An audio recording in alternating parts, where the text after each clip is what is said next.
Ladies and gentlemen, what's up Rwanda, what's up Kigali, my name is Vincent.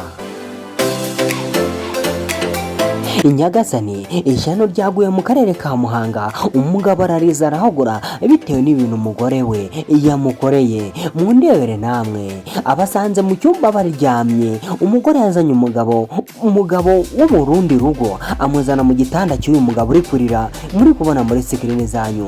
None ararize arahogoye aratabaje, mbese yewe yaragiye no kwiyahura bitewe n'ibintu umugore yakoreye mu buriri bwiwe. Ndebera kuza gusambanira n'umugabo utari uwawe mu buriri bw'undi. Yo biteye agahinda rero mwabantu mwe, nubwo ari kurira ngo amarira y'umugabo atemba ajya mu nda, ariko uyu nguyu we yatembye ajya hanze bitewe n'ibintu byamubayeho, bitewe n'ibintu yasanze biri kubera mu buriri bwiwe. Ni ibintu nawe ushobora kutiyumvisha, gusambanira mu buriri bwawe. Umugore mubyaranye abana bane se ubu ngubu koko baraka divorce, biragenda bite? Uyu mugabo arihangana bakomeze babane, cyangwa uyu mugore aravuga ati n'ubundi nagusebeje reka nigendere, reka nake gatanya hanyuma nisangira umugabo twari turi kubikora. Ibaza abana uburyo babyakiye, ibaza abana b'uyu mugabo waje gusambana mu rugo rw'undi mugabo uburyo barabifata, ibaza umugore we uburyo arabifata.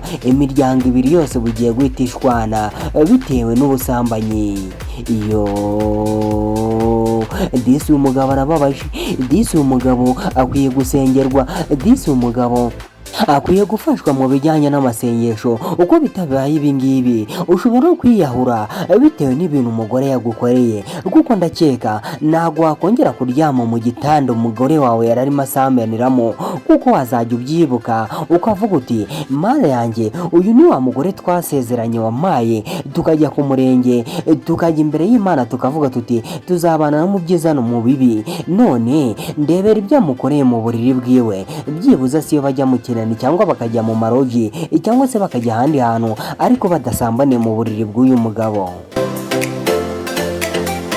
Abaturage rero bafashe iya mbere mu kuza gutabara uyu mugabo, kuko uyu mugabo yatakaga avuga ati muranabare muze mundebere ibimbayeho. Abaturage rero bahura ari benshi cyane, gusa n'abashinzwe umutekano niko bazaga basanga ahubwo uyu mugabo ikintu cyamubayeho nuko umugore we yari ari kumuca inyuma. Ndebera nawe yariraga avuga ati murantabare umugore ankozeho, umugore ankururiye ishyano. Abaturage rero nabo baza ari benshi cyane, ndebera mu cyumba abantu bose bayinshayemo bahagaze, utwana abakuru bose bashungeye umugore ibintu ari gukora.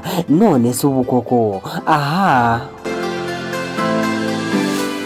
abaturage rero baganiye n'ibitangazamakuru bigiye bitandukanye byabashe kugera hariya, batubwira uburyo iyi nkuru yaje kugenda kugira ngo uyu mugore anasambane. Nuko yari yarananiye umugabo, ariko umugabo ngo utaravugaga, wacishaga makeya, udakunda urusaku, ngo umugore yabaga atangiye kumusakuriza agahita yigendera akamusiga aho ngaho. Ubwo rero uko bikomeza burya umugabo ntacyo arenzaho, byarangiye nyine bamuciye inyuma ndetse bamusambanira no mu buriri bwiwe. Umugabo si ukugera mu rugo amarira arayasuka, arataka cyane atabaza abaturanyi ngo baze batabare. None abantu buzuye mu cyumba barimo barareba, ubu si umugabo azongera kuryama muri iki cyumba koko n'ibintu bibereyemo? Abaturage bati uyu mugabo yacisha abagabo bugufi, yari umugabo uzi gushakira urugo rwe, agahahira abana be, akabaha buri kimwe cyose, ndetse n'umugore yamwitagaho. Ariko kubera agasuzuguro k'umugore, reba inyituranyo atuye umugabo wiwe, ndebera ibintu akoreye umugabo wiwe. Ati mu karere ka Muhanga nibwo bwa mbere ibi bintu twabyumva, nibwo twanabibona. Ati ubundi twabyumvaga ku maradiyo ndetse tukabibona no ku ma YouTube ndetse no ku mateleviziyo, ariko ntitari tuzi ko ibi bintu byabaho.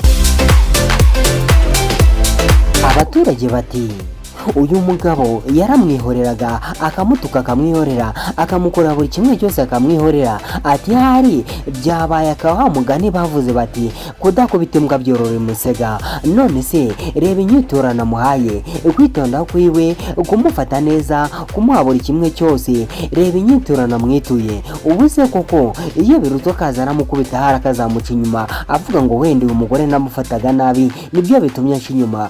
Kumuca inyuma nta kibazo bari bari bafitanye, uretse ko umugore yahoraga yiyenza umugabo ngo arebe ko hari yamukubita, ariko umugabo kubera ubwitonzi bwiwe, kubera ukuntu yamukundaga akazagera amwihorera, ahubwo yatangira kumusakuriza akigendera. None reba inyiturano amutuye, umugabo atashye azanye ibyo kurya, ahahiye abana be, aje kureba umugore ngo baganire. None dore ibyo asanze biri kumuganiriza, dore ibyo yahise yumva mu matwi yiwe, dore ibyo yabonye bwa mbere akigera mu rugo.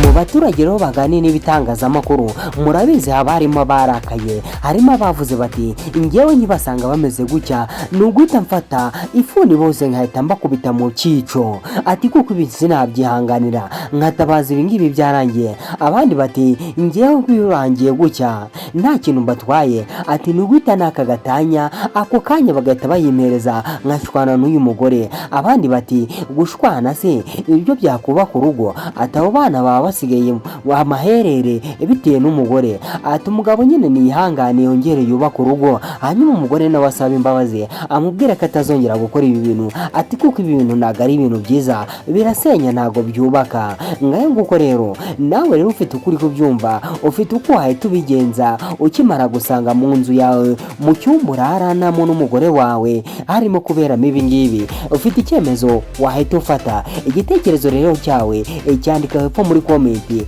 ariko nanone kwihangana mwabona umwe nibyo byakubaka urugo. Yemwe ibyabereye Muhanga byo ntibyo twavuga ngo tuzabirangize, reka mbasabe ubwo kunshigikira mukande kuri buta subscribe kugira ngo amakuru n'ibiganiro nzajya nkora bizajye bibageraho mu bambere mutiriwe murabishakisha. Mukomeze kugira ibihe byiza kandi mugubwe neza, ndabashimiye.